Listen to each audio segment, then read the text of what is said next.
Ini adalah kasus pertumbuhan janin terhambat atau intrauterine growth restriction yang sangat berat. Jadi diskrepansi perbedaan pertumbuhannya sangat ekstrim.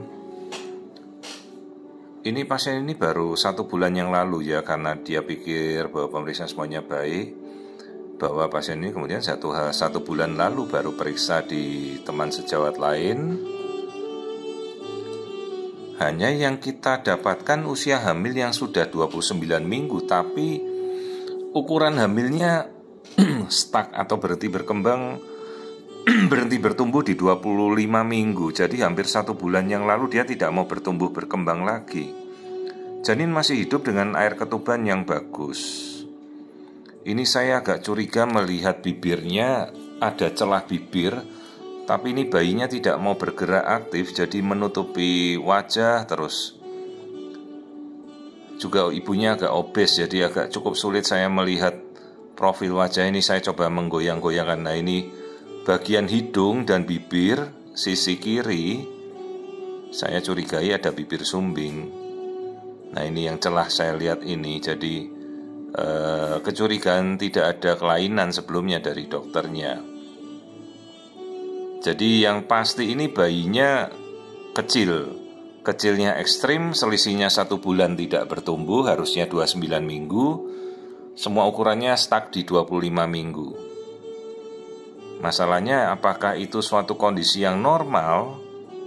Kita belum tahu, makanya dari ini kita setelah melakukan pemeriksaan kita anjurkan analisa genetika untuk melihat ada kelainan seperti trisomi 18 atau Edwards syndrome. Itu berkaitan dengan bayi yang growth restriction atau tidak mau bertumbuh.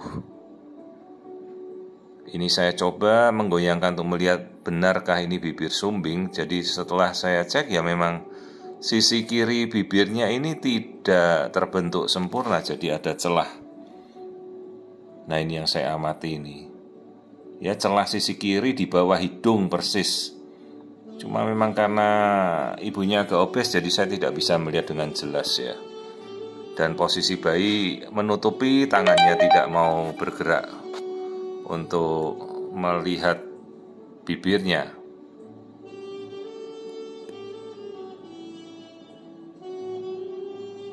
Nah, ini saya coba mengamati. Sisi kanan bibir terlihat normal.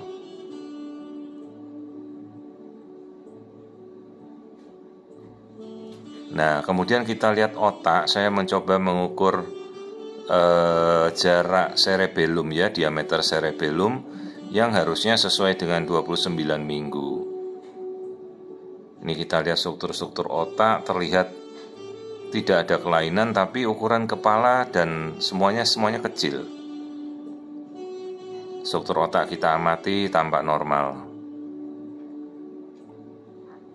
Baru setelah ini saya mencoba mengukur. Lah, ini cerebellum itu harusnya seukuran bayinya, tapi di sini saya melihat ukuran cerebellum hanya 26 minggu jalan 27. Padahal cerebellum itu otak yang harusnya selalu berkembang.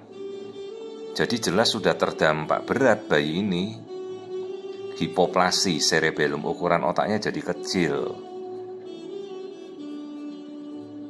Sementara ketubannya bagus, plasenta normal. Tadi kita mengukur nanti arus darahnya, yang kita lihat memang arus darahnya cenderung tinggi, tapi dalam minggu ini masih normal.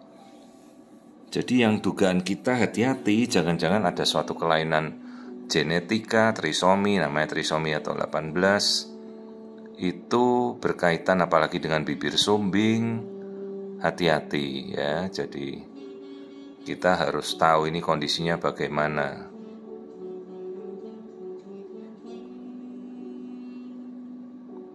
Nah, ini kelihatan, jadi bibir sebelah sisi kiri ya, di hidung bibir bawahnya terlihat ada celah bibir.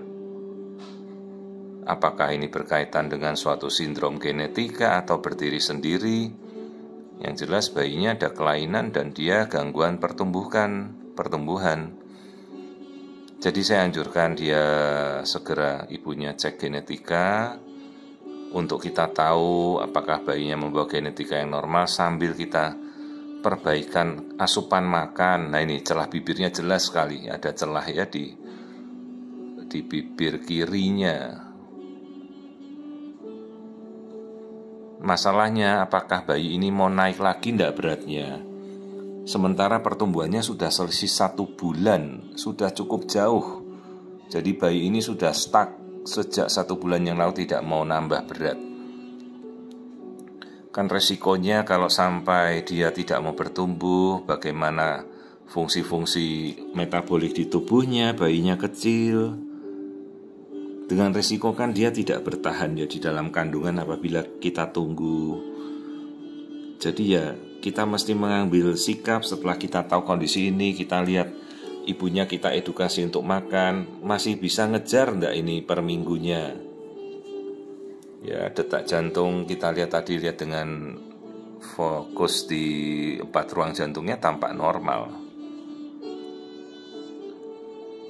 Ya kita cobalah perbaiki asupan makan ibunya, terus sambil kita kontrol ketat, lalu kita tunggu hasil genetikanya. Karena di sini lambung terisi, bayinya juga masih bisa berkemih normal. Hanya kelihatan memang semuanya simetris kecil. Mulai dari ukuran kepala, ukuran perut, ukuran kaki, semuanya stuck di 25 minggu. Padahal bayi ini punya catatan tepat bahwa usia hamilnya ini sudah 29 weeks.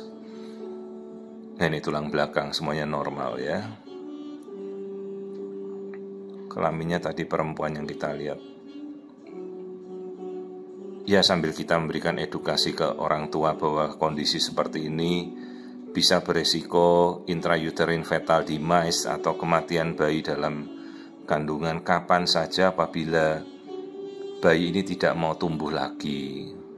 Sekarang tinggal kita mau mengambil kesempatan untuk memantau ketat atau kita ambil tindakan untuk kita lahirkan.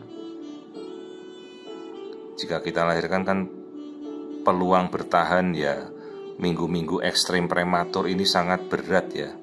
Ini saya dapat beratnya cuma 760 gram. Sementara kalau hamil 29 minggu tuh harusnya sudah 1,2 kilo.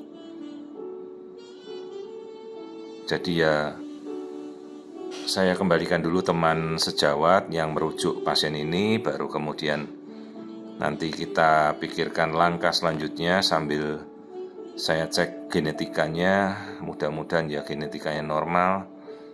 Namun ya memang persiapan berat kalau kita mau melahirkan di minggu 29.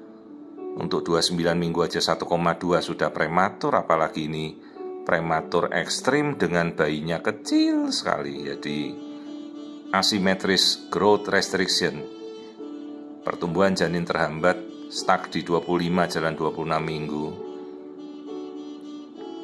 Dengan seluruh ukurannya ini asimetris kecil semuanya. Yang kita khawatirkan oksigenasi ke otak itu loh yang bermasalah, karena pada bayi kecil yang kita khawatirkan oksigenasi ya, oksigenasi ke otak itu harus selalu jalan. Terhambat sedikit saja kasihan bayinya bisa cerebral palsy atau lumpuh dan gangguan tumbuh kembang. Ini yang harus kita edukasi ke orang tua. Jadi semuanya itu dimulai dari awal ya, makan yang harus baik. Jangan sampai obesitas, jangan kegemukan, jangan pula malnutrisi, ibunya tidak mau makan. Cara menghitung berat badan proporsional kita harus tahu ya, tinggi badan dikurangi 100 ibunya dari awal. Lalu selama hamil naik 15 kilo. Tapi kalau ibunya sudah obesitas, ya kita kembali ke cara menghitung berat proporsional. Ibunya harus diet kalau seperti itu. Jadi prinsipnya jangan obesitas, juga jangan malnutrisi. Hitunglah berat badan ideal. Dokternya harus bisa menghitung berat badan proporsional ibu saat mulai start hamil dan kenaikannya. Bikinlah pola makan yang sesuai. Juga perhitungkan kalori kecukupan gizi si ibunya. Jadi kita harus selalu menjaga kehamilan itu bertumbuh dengan baik.